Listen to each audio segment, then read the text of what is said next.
얼마 전에 TV에서 조선의 6번째 임금인 단종에 관한 그 강의를 보았습니다.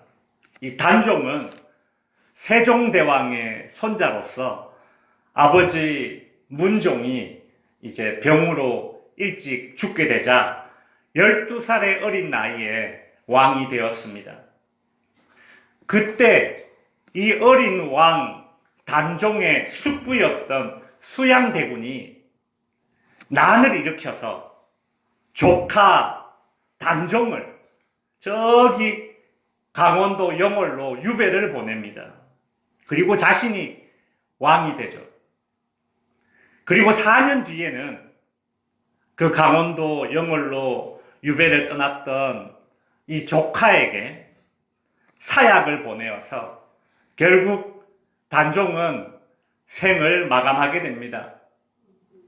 단종의 죽음이 자살이다, 타살이다, 여러 가지 썰들은 있지만, 그러나 우리는 전통적으로 단종은 사약을 받고 죽었다, 이제 그리 봅니다.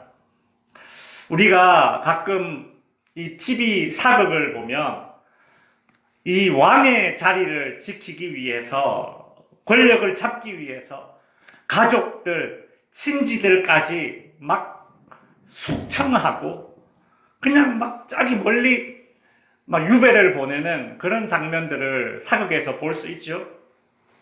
태종, 그러니까 이방원 같은 경우에는 자신이 왕이 되기 위해서 형제도 죽이고, 그리고 처남들도 죽이고, 난리가 아니었지 않습니까?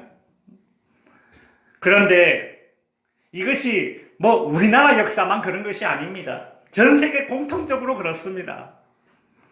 전 세계적으로 왕의 자리에 오르기 위해서, 혹은 왕의 자리를 지키기 위해서 왕 주변에 있는 수많은 사람들이 죽임을 당했습니다.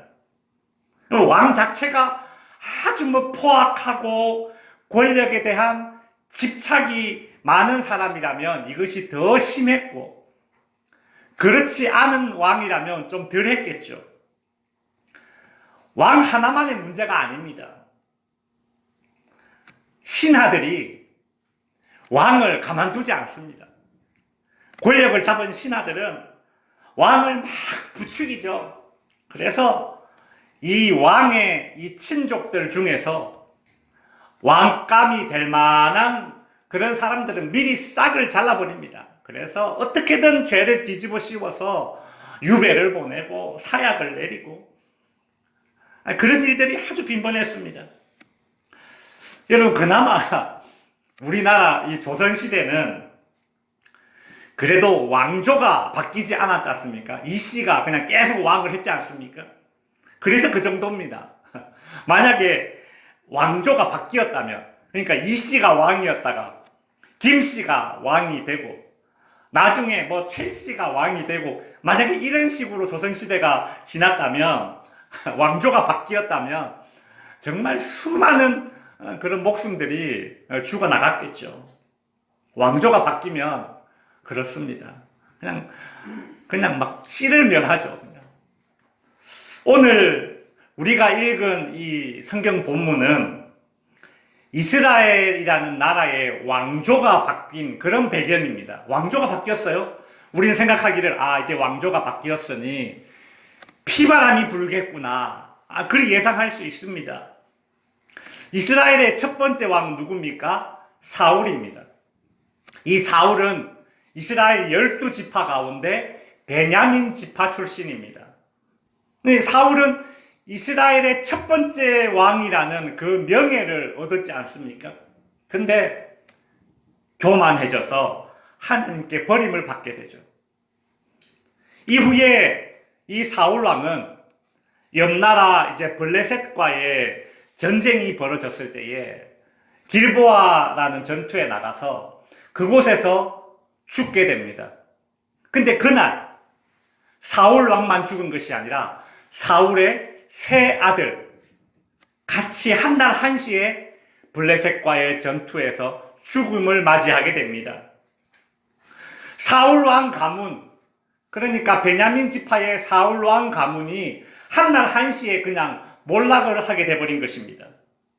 그렇게 사울 왕이 죽게 되자 이제는 유다 지파의 이 다윗이 이스라엘의 두 번째 왕으로 이제 등극하게 되는 것입니다. 왕조가 바뀌었죠. 베냐민 지파 출신 왕에서 유다 지파 출신 왕으로 왕조가 바뀐 것입니다. 이스라엘의 새로운 왕조가 이제 들어섰습니다. 일반적으로 왕이 바뀌어도 많은 사람들이 숙청이 되는데 왕조가 바뀌었으니 이제 정말 피바람이 불 것이다 우리는 예측할 수 있죠. 그런데 다윗이 왕이 되고 난 이후에 이런 대대적인 숙청 피바람은 불지 않았습니다. 왜냐하면 사울 왕과 그의 3명의 아들이 한날 한시에 다 죽었기 때문입니다. 그래서 이스라엘에는 왕이 없는 상태가 되어버렸습니다. 그래서 신하들이 다윗을 모셔다가 왕으로 세운 겁니다. 그러니까 아주 그런 우리가 상상할 수 있는 그런 왕조가 바뀌었기 때문에 피바람이 불 것이다. 그런 끔찍한 일은 일어나지 않았어요. 다윗은 왕이 되고 난 이후에 옛날을 떠올렸습니다. 특별히 예전에 다윗 자신이 사울 왕에게 쫓길 때에 사울의 아들 요나단이라는 왕자의 도움으로 목숨을 건질 수 있었습니다. 다윗은 그 요나단 왕자를 너무 아끼고 사랑했고 요나단 왕자도 자신이 왕이 되기보다는 다윗이 왕이 되어야 된다. 그렇게 인정하면서 자신의 칼과 갑옷을 다윗에게 주었습니다. 이 당시는 청동기 시대입니다. 근데 철기는 왕과 왕자만 가지고 있었는데 그 철로 만든 그 칼, 이스라엘에 몇 자루 없는 그 칼을 이 다윗에게 주었다라는 것은, 그리고 자신의 왕자의 갑옷을 주었다라는 것은 이 요나단이 다윗을 왕감으로 인정한 것이죠. 그렇게 다윗은 요나단에게 은혜를 입었습니다. 근데 왕이 되고 나니까 자신이 요나단 왕자에게 입었던 그 은혜가 생각이 나는 겁니다. 여러분, 참 이게 복된 사람 아닙니까? 여러분 잘 될 때에, 여러분이 힘을 얻었을 때에, 득사하였을 때에 그때 나를 괴롭혔던, 그때 나를 힘들게 했던 그 사람이 생각나는 것이 아니라 내가 힘을 얻고 득세했을 때에 그때 나를 도와준 어떤 사람이 생각난다면 이것이 복이죠. 다윗은 요나단의 은혜가 생각났습니다. 내가 요나단에게 받은 그 은혜가 있는데 그 은혜를 갚아줘야겠다. 그래서 다윗은 신하들에게 이 사울 가문에 남은 후손들이 있는지 알아보라. 그리 명령을 내렸습니다. 다윗은 사울의 후손 중에 요나단의 후손이 있으며 은혜를 갚고 싶었던 것이죠. 그래서 신하들은 이스라엘 전국 방방곡곡을 돌아다니면서 이 사울의 후손들을 찾아다닙니다. 그런데 이상하게 사울의 후손들이 눈에 보이지 않습니다. 어디 갔을까요? 다 숨어버렸어요. 보통은 왕조가 바뀌면 나 죽겠구나 싶어서 다 숨습니다. 피하고 숨고 도망가고 찾을 수가 없는 것입니다. 해외로 망명을 했거나 너무 꽁꽁 숨어서 찾을 수가 없는 것이죠. 자신들이 처형될까봐 다 안전한 곳으로, 자기가 생각하는 안전한 곳으로 다 도피하고 다 떠나버리는 것입니다. 그런 상황에서 다윗은 이전에 사울의 종이었던 시바라는 그 종을 불러서 궁으로 불러들여서 이렇게 묻습니다. 오늘 본문 3절에 보면 왕이 이르되 사울의 집에 아직도 남은 사람이 없느냐? 이 말은 그렇게 찾고 찾아도 아직도 이 사울의 후손을 못 찾았냐 그 말입니다. 아직도 못 찾았냐? 내가 그 사람에게 하나님의 은총을 베풀고자 하노라. 그러자 그 다윗의 그 말을 이제 오해하지 않고 이 시바가 이해를 했습니다. 아, 저 말은 거짓이 아니구나. 사울의 후손을 찾아서 숙청하려는 것이 아니라 정말 은혜를 베풀려고 하는 것이구나. 이 사울의 종이 그것을 알았어요. 그 마음을, 다윗의 마음을 알아차렸어요. 그래서 이렇게 대답을 하죠. 시바가 왕께 아뢰되 요나단의 아들 하나가 있는데 어떤 사람이에요? 다리 저는 장이다. 다리 저는 장이다. 장애인이었다. 그리 이야기하고 있습니다. 이 사울 왕의 후손들은 이제 왕조가 바뀌자 모두 다 도망가거나 사라졌는데 유일하게 남아있는 한 사람이 있습니다. 바로 요나단의 아들입니다. 심지어 요나단의 아들이에요. 다윗이 그렇게 찾고 싶어 했던 요나단의 아들입니다. 그런데 이 요나단의 아들은 어떤 상태인가? 다리를 저는 장애인이다. 그리 이야기하고 있습니다.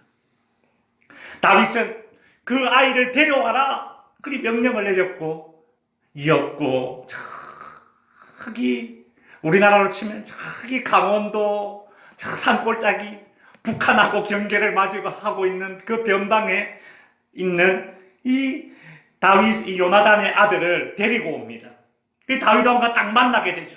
오늘 보면 6절에 보시면 사울의 손자 요나단의 아들 므비보셋이, 이름이 므비보셋이에요. 므비보셋이 다윗에게 나와 그 앞에 엎드려 쭉 절을 합니다. 사울의 손자 요나단의 아들 이 므비보셋은 너무 두려웠습니다. 왜냐하면 왕이 바뀌면 왕의 후손들이 숙청을 당하는데 심지어 왕조가 바뀌었으니 나는 이제 죽게 되었구나. 난 이제 죽게 되었구나. 근데 왕이 그런 나를 찾는다. 다윗의 신하들이 자기를 데리러 왔어요. 야, 난 이제 꼼짝 못하고 죽게 되었구나. 내가 이 다리만 멀쩡했다면 다른 사람들처럼 도망을 가든 숨든 할 수 있었을 것인데 그리하지 못하니 내가 이제 안전하지 못하고 이제 죽게 되었구나. 내가 걷지 못하는 것 때문에, 내가 하지 못하는 것 때문에 나는 이제 망했구나. 그리 생각을 하고 다윗 왕 앞에 나아갔습니다. 그런데 전혀 의외의 상황이 펼쳐지고 있습니다. 오늘 본문 7절에 보시면 다윗이 이렇게 말합니다. 다윗이 그에게 이르되 무서워하지 말라. 내가 반드시 네 아버지 요나단으로 말미암아 네게 은총을 베풀리라. 다윗은 요나단에게 받은 은혜를 그의 아들 므비보셋에게 되갚아 주기로 합니다. 7절 후반부에 보시면 다윗은 므비보셋에게 두 가지 은총을 베풉니다. 첫 번째로는 네 할아버지 사울의 모든 밭을 다 너에게 주겠다. 이 사울 왕가의 이 재산을 다 므비보셋 너에게 주겠다. 그리 말하고 있습니다. 그리고 두 번째로 이 다윗은 므비보셋에게 이렇게 말하고 있습니다. 너는 항상 내 상에서 먹을 것이다. 너는 항상 내 상에서 먹을 것이다. 다윗은 이 므비보셋에게 네가 왕의 상에서 식사하게 될 것이다 이리 말했는데 이것은 정말 파격적인 그런 얘기입니다. 이것은 단순히 왕과 그냥 식사 한번 한다 그런 얘기가 아닙니다. 그런 뜻이 아니에요. 왕의 상에서 식사를 한다. 그것도 항상 같이 식사를 한다. 이것은 무슨 뜻이냐면 내가 너를 왕자의 직위로 인정해 주겠다. 그 뜻입니다. 왕자의 직위로. 다윗은 므비보셋이 비록 자신의 아들은 아니었지만 요나단에게 입은 그 은혜를 갚기 위해서 이 두 다리를 절어서 움직이지를 못하는, 잘 움직이지 못하는 이 무비보셋에게 왕자의 자격을 회복시켜 주었습니다. 여러분, 다윗 왕이 이렇게 사울 왕가의 후손인 이 무비보셋에게 막 이런 한없는 은총을 베풀었는데, 상상해 봅시다.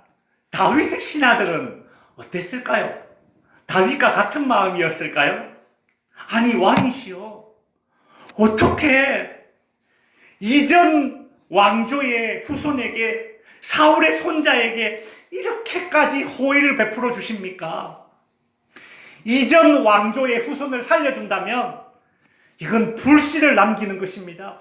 쿠데타의 불씨를 남기는 것입니다. 그러니 없애버려야 합니다. 없애버려야 합니다. 이렇게 말하는 신하들이 있지 않았을까요? 우리는 그렇게 상상할 수 있잖아요. 충분히 이것은 합리적인 의심입니다. 다윗의 신하들은 여러분 대부분 다 용맹한 장수들이었습니다. 다윗이 베들레헴 우물 곁에 있는 물을 마시고 싶다 그 말하니까 목숨 걸고, 그 베들레헴이 그 당시에 블레셋에게 점령당했습니다. 그 적진에 쳐들어가 가지고 우물물을 떠오는 그런 사람들이 다윗의 신하들입니다. 용맹한 장수들입니다. 여러분, 이 용맹한 장수들 여러 명이 있으니까 서로 왕에게 잘 보이기 위해서, 과잉 충성하기 위해서, 그죠?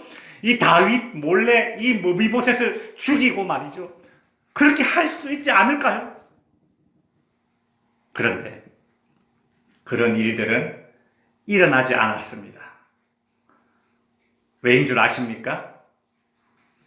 무비보셋이 두 다리를 움직이지 못하는 장애인이었기 때문입니다. 이 당시 사람들은 누가 봐도 무비보셋은 왕이 될 만한 자격이 없다, 그리 생각했습니다. 지금은 그나마 장애인에 대한 편견이나 차별이 많이 사라지고 개선되었지만, 인식이 개선되었지만, 여러분 이 당시에, 수천 년 전에 이 당시에, 그죠? 장애를 가지고 산다는 것은 너무 힘들고 고단한 삶입니다. 이 당시 사람들은 신에게 저주를 받았기 때문에 장애를 가졌다, 그렇게 생각하는 시대였으니까 말이죠. 이 이스라엘 백성들 그 누구도 이 무비보셋을 왕감으로 인정하지 않았을 것입니다. 사울의 집에서 무비보셋은 왕은 고사하고 그냥 부끄러운 존재였을 것입니다. 무비보셋은 살았지만 사는 것이 아닌 삶을 살 수밖에 없었던 것이죠. 그런 무비보셋의 이 처량한 심정이 이 무비보셋이 다윗을 만나서 하는 말에 그대로 묻어 나옵니다. 오늘 본문 8절에 보시면 무비보셋이 이 다윗에게 이렇게 말합니다. 무비보셋이 절하여 이르되 이 종이 무엇이기에 왕께서 죽은 개 같은 나를 돌아보시나이까. 무비보셋은 자기 자신을 죽은 개 같은 나, 그렇게 표현하고 있습니다. 여러분, 유대인들은 개고기를 먹지 않습니다. 그러니 죽은 개는 아무짝에 쓸모없는 것입니다. 유대 땅에서는. 우리는 예전에 개고기를 먹었으니까 죽은 개는 음식이다 했겠지만, 유대인들은 개고기를 먹지 않아요. 그러니 죽은 개는 아무짝에 쓸모없습니다. 무비보셋은 자신의 인생이 얼마나 처량하고 무시받는 인생이었는지, 그 어떤 삶을 살았는지 이 한마디로 자신의 삶을 대변하고 있습니다. 죽은 개 같은 나를 어떻게 왕이시여 이렇게 은총을 베풀어 줍니까? 그런 무비보셋에게 다윗은 이 사울 왕, 자신의 할아버지의 재산을 다 돌려주고 왕자의 신분도 주었습니다. 그렇게 왕자의 신분이 된 무비보셋은 훗날 어떻게 그의 인생이 결론 났을까요? 혹 다윗 왕이 마음이 변했거나 혹은 이 다윗 왕의 신하들이 무비보셋을 해치지는 않았을까요? 오늘 본문에 우리가 읽진 않았지만 11절, 12절, 13절에 보면 무비보셋의 인생의 결론이 이렇게 기록되어져 있습니다. 11절, 무비보셋은 왕자 중 하나처럼 왕의 상에서 먹으니라. 12절, 무비보셋에게 어린 아들 하나가 있으니 이름은 미가더라. 13절, 무비보셋이 항상 왕의 상에서 먹음으로 어디에 살아요? 예루살렘에 살았다. 이것이 이 무비보셋의 인생의 결론입니다. 여러분, 무비보셋은 왕자 중 하나처럼 살았고 어린 아들까지 주면 자녀까지 두었는데 그 어린 아들의 이름이 미가였습니다. 미가라고 이름을 지었습니다. 미가라는 이 이름은 그 뜻이 무엇인가 하면 여호와 같은 자 누구니까? 누가 여호와 우리 하나님과 같은가라는 그런 찬양입니다. 감사의 고백이죠. 여러분, 이 무비보셋이 얼마나 하나님의 은혜가 고마웠고 감사했으며 그 아들의 이름을 누가 우리 여호와와 같은가? 누가 우리 하나님처럼 이런 하나님이 어디 있노? 아들의 이름을 그리 지었어요.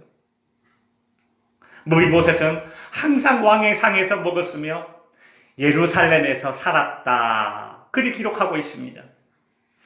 예루살렘에서 살았다라는 것은 우리로 치면 여의도에 입성했다. 그 뜻입니다.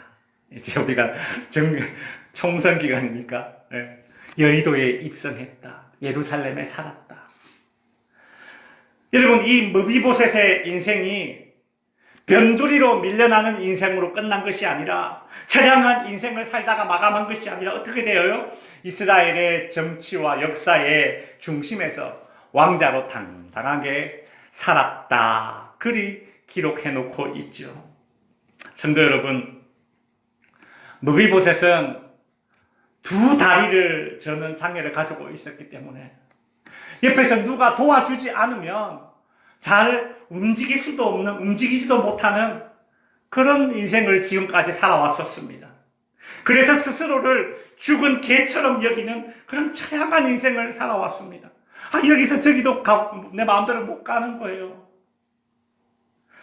왕조가 바뀌지 않았더라도 사울이 그대로 왕의 자리에 있었더라도 그 왕자들 가운데 무비보셋은 절대로 왕이 될 수 없는 그런 존재였을 것입니다.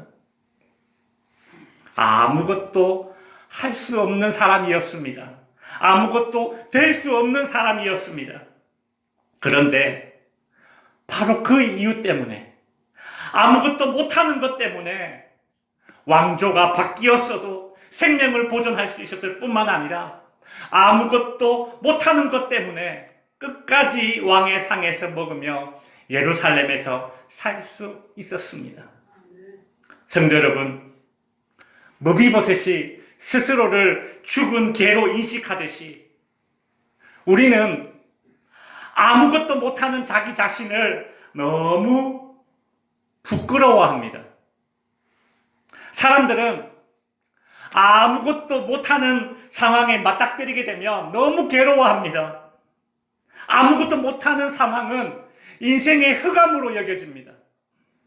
아무것도 못하는 상황은 결코 자랑할 수 있는 그런 상황이 아닌 것으로 여깁니다. 이것은 수치요 부끄러움입니다. 못하는 것은 수치요 부끄러움으로 여기면서 우리는 이 세상을 살아가고 있지 않습니까? 세상은 잘 해내지 못하면 실패자요, 루저요, 나고자로 낙인 찍어버리는 그런 이 세상을 우리가 살아가면서 무조건 잘 해내야 돼, 무조건 해내야 돼, 못하면 안 돼. 그래서 기를 쓰고 잘 해내려고 합니다. 어떻게 해서든 이 안 되는 상황을 벗어나려고 합니다. 내 인생이 내 마음대로 통제되지 않는 그런 상황은 이것은 불행하다고 여깁니다. 내 인생을 내 마음대로 통제할 수 있는 그런 상황만이 행복하다, 흡족하다, 살만하다. 내가 무엇을 할 수 있어야지만 성공한 인생이다. 우리는 그렇게 평가 내리면서 살고 있지 않습니까? 그런데 여러분, 두 다리를 절었기 때문에 왕의 식탁에서 먹었고 예루살렘에서만 살았다는 이 무비보셋의 인생을 한번 생각해 보십시오. 두 다리를 절어도 그 때문에 더 안전하고 더 대접받을 수 있었습니다. 그것이 무비보셋이 받은 은혜요, 은총입니다. 여러분이 못하는 것이 있습니까? 해도 안 되는 것이 있습니까? 무비보셋이 스스로를 죽은 개로 여기듯이 내가 무엇을 못하기 때문에 스스로를 초라하게 여기고 작게 여기고 있지는 않습니까?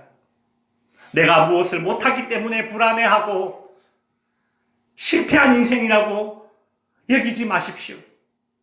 내 스스로의 자격 시비를 그렇게 내려놓아서는 안 되는 것입니다. 성도 여러분, 여러분이 무엇을 못해도 받는 것이 하나님의 은혜입니다. 여러분이 무엇을 못해도 받는 것이 하나님의 은혜입니다. 여러분이 무엇이 안 되어도 받는 것이 하나님의 은총입니다. 만일 여러분이 반드시 무엇을 할 수 있고 반드시 무엇이 되어야지만 받는다면 그것은 월급이지요. 그것은 연봉이죠. 그것은 은혜가 아닙니다. 성도 여러분, 잘하는 것만이 복이 아닙니다. 잘하는 것만이 복이 아닙니다. 못하는 것도 은혜입니다. 못하는 것도 은혜입니다. 넘치는 것만이 복이 아닙니다. 모자란 것도 은혜입니다. 못하기 때문에 하나님이 더 준비해 주시고 모자라기 때문에 하나님이 더 책임주시는 것이 무비보셋의 인생입니다. 오늘 저와 여러분의 인생입니다. 말씀을 정리하겠습니다. 성도 여러분, 이 세상은 못하면 모자라면 죽은 개 취급을 해버립니다. 감히 그런 세상을 향해서 못하는 것도 은혜다라고 여러분 그렇게 외치면서 살아갈 수 있습니까? 바울은 고린도후서 6장에서 이렇게 외쳤습니다. 9절 10절에 보시면 무명한 자 같으나 유명한 자요 죽은 자 같으나 보라 우리가 살아있고 징계를 받은 자 같으나 죽임을 당하지 아니하고 근심하는 자 같으나 항상 기뻐하고 가난한 자 같으나 많은 사람을 부유하게 하고 아무것도 없는 자 같으나 모든 것을 가진 자로다. 여러분, 이것이 은혜의 역설입니다. 하나님이 베풀어 주시는 은혜의 역설. 오늘 본문에 나오는 이 무비보셋이 받은 이 은총을 보면서 우리 그리스도인들에게는 못하기 때문에 모자라기 때문에 주어지는 은혜가 있음을 깨달을 수 있는 저와 여러분 될 수 있기를 주님의 이름으로 축원드립니다. 한번 따라해 주십시오. 못하는 것도 은혜다. 여러분 자녀들 보면서 못하는 것도 은혜다. 못하는 것도 은혜다. 그렇게 한번 선언해 주십시오. 그러면 못하는 것이 못하는 것으로 끝나는 것이 아니라 하나님의 은혜와 은총을 무한대로 있는 상황으로 이끌림 받을 것입니다. 아멘. 못하는 것도 은혜입니다. 기도하겠습니다. 주님, 우리는 무비보셋 같은 사람들입니다. 두 다리를 다 절어서 혼자 못하는 것이 너무 많은 이 무비보셋처럼 주님, 제가 제 머리로 걱정하고 준비해봐야 달라지는 것이 없고 못하는 것만 확인될 뿐입니다. 내가 못하는 것, 모자란 것 때문에 안전하지 못하다, 불행하다 그리 여겼는데 하나님의 은총이 부어질 때에 못하는 것도 은혜됨을 고백합니다. 못해서 모자라서 그래서 주님께서 더 준비해 주시고 못해서 모자라서 주님께서 활짝 열어주신 그 길만 걷게 되니까 다른 곳은 갈 수 없어서 오히려 더 안전합니다. 바울의 고백처럼 무명한 자 같으나 유명한 자요, 죽은 자 같으나 보라 우리가 살아있습니다. 이러한 그리스도인들의 역설적인 삶을 살게 하신 하나님께 감사드리며 예수님의 이름으로 기도드립니다. 아멘.